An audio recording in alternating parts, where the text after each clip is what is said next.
көңілмін, сабырлымын деп ойлаймын. Қызғаншақпын.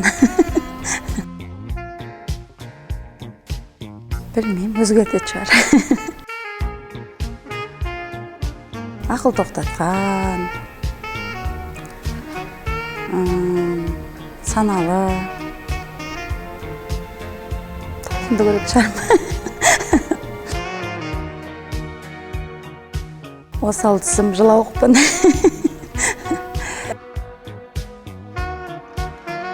Сәкен Жүнісовтың «Жапандағы жалғыз үй». Мысалға біз енді қуыршақ маманымыз ғой, қуыршақ маманы. Балаларды ойнату көбінесе. Өзіміздің балаларға келгенде уақыт таба алмаймыз соған. 100 мың.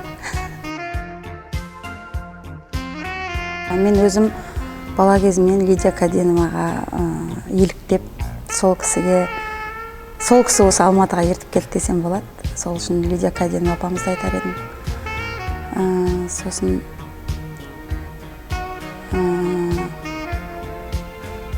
Құдайберген Сұлтанбаев ағамыз айтатын едім, марқұм болып кетсе де, сол кісіні қатты жақсы көретінім. Тұңғышбай Жаманқұлов. Үлгілі әріптестерім көп, барлығы үлгілі. Енді ішіне атап өтетін болсам, Маралды айтар едім, Болат Момынжановты айтар едім, Жақпаев Айдын, Сүлейменова Эльвира, Момынжанова Ұлбосын. Мысалға, жаста болса да Байырбекова Арайлымды айтатын едім. Көп, тізе берсе көп қой. Тігінші болар ем. Бұл өмірде қарттар үйінің болмауын, жетімдер үйінің болмауын қадағалар ем.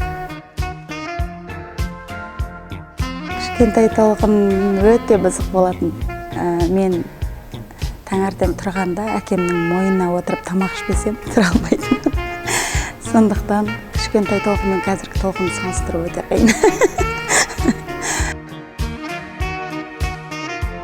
Индийский фильмдер жақсы көремін көбінесе. Маған ұнайтын мереке балалар күні.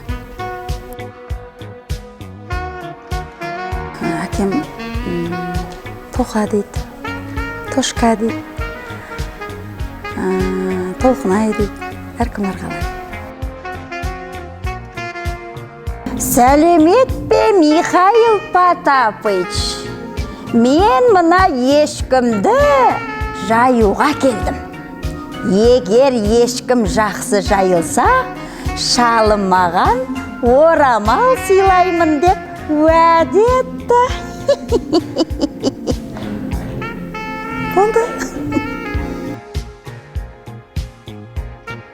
Бақытты балалық театр.